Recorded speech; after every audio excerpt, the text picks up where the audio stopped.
कथा सुना सुना करके भूख को शांत करते हैं। समय बीतता गया। एक दिन भगवान के मन में विचार आया कि हमारा मित्र इतना संतुष्टि है कि कभी भी मांगने के लिए हमारे पास नहीं आएगा।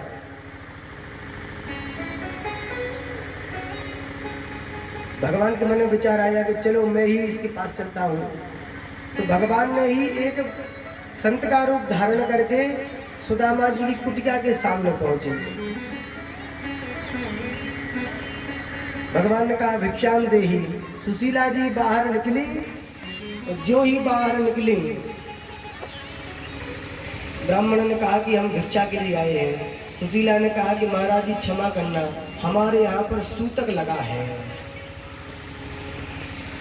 भगवान ने कहा सूतक लगा है, क्या हुआ है, बच्चा या बच्ची? सुशीला ने कहा कि प्रभु हमारे यहाँ पर एक बच्ची का जन्म हुआ है, सूतक लगा है। इतना भयंकर सूतक लगा है कि जब से जन्मी है तब से लेना देना सब बंद हो गया है। नाम क्या है? कहा कि दरिद्रता। अच्छा, पर देवी तुम्हारे पति तो सुदामा जी है ना? जो ही सुदामा का नाम सुना, सुशीला ने कहा हाँ, हमारे स्वामी के लिए आप जानते हो? भगवान ने कहा कि आपके स्वामी के लिए कौन नहीं जानता है? सुदामा जी के मित्र तो द्वारकाधीश कृष्ण है।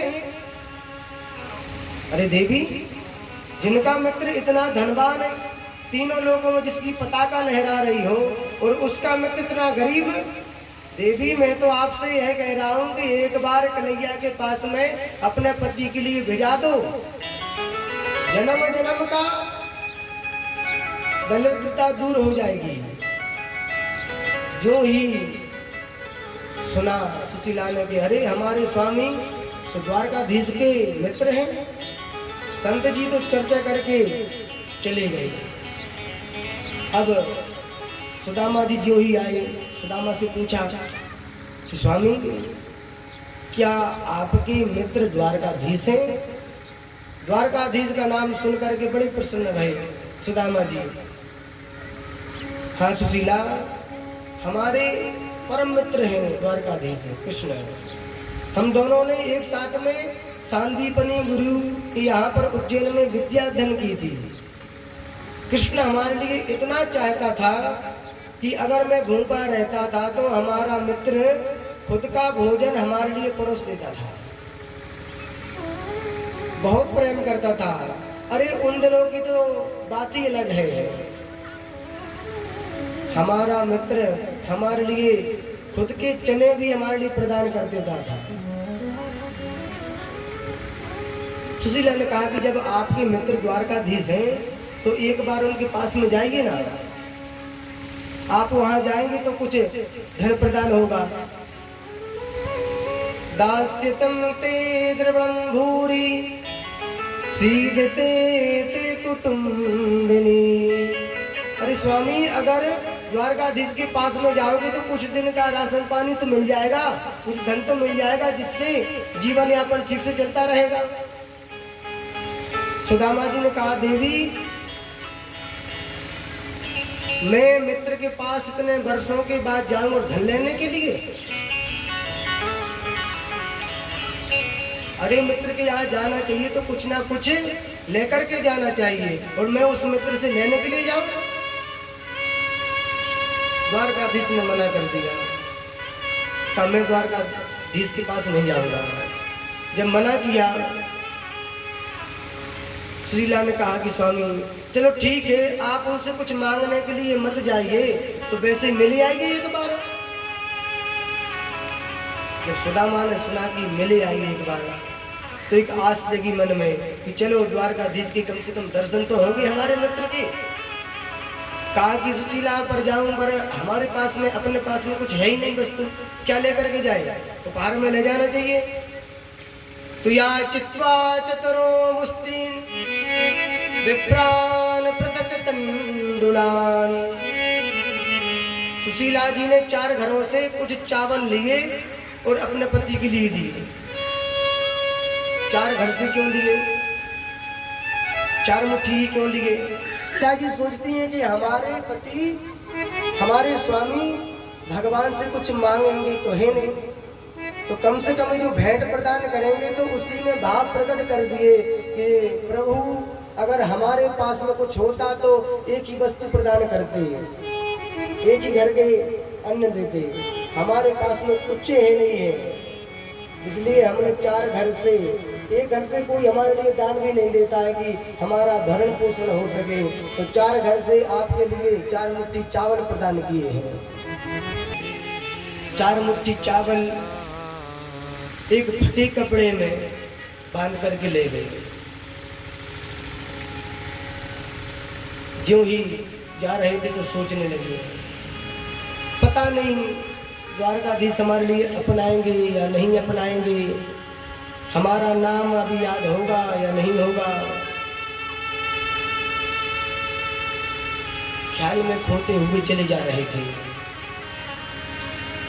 भागवत जी में तो यह लिखा है कि सुदामा जी सीधे अंताकरण में, जहाँ पर रुक्मणी जी के साथ में कन्हैया विराजमान रहते थे, तो सीधे कन्हैया के पास पहुंचेंगे। पर नरोत्तम दास जी ने जो चरित्र चित्रण किया है कि सुदामा जी द्वारका में जब पहुंचे तो द्वारकाधीश के जो द्वारपाल हैं दरवाजे पर खड़े होकर के कहा कि भैया हमारे लिए कन्हैया से मिलना है, कृष्ण से मिलना है। कहा कि द्वारपालों ने आप कौन? कहा कि मैं कृष्ण का मित्र हूँ। द्वारपाल फटी हुई आंखों से देखते हैं, हमारे द्वारकाधीश का ये मित्र जिसके तन पर कपड़ा भी नहीं है, सिर पर पगड़ी भी नहीं है, पैरों में पादुकाएं भी नहीं है। अरे हमने एक से एक संत महात्माओं के दर्शन किए कि द्वारकाधीश के दर्शन करने के लिए आते हैं, ब्रह्मा आदि सभी इंद्र गंधर्व आते हैं, द्वारकाधीश के दर्शन करने के लिए आते हैं, पर ये बड़ा विचित्र मित्र लग रहा है। पर द्वारपाल जानते हैं कि हमारे द्वारकाधीश के मित्र कैसे कैसे हैं, सब पर कृपा करते हैं द्वारकाधीश। सोचा कि भगवान हमारे द्वारकाधीश गरीबों से ज्यादा मित्रता रखते हैं, जो नंग धड़ंगे घूमते रहते इनसे ज्यादा मित्रता करते हैं, इनको ज्यादा चाहते हैं, ब्राह्मणों के लिए अधिक प्रेम करते हैं।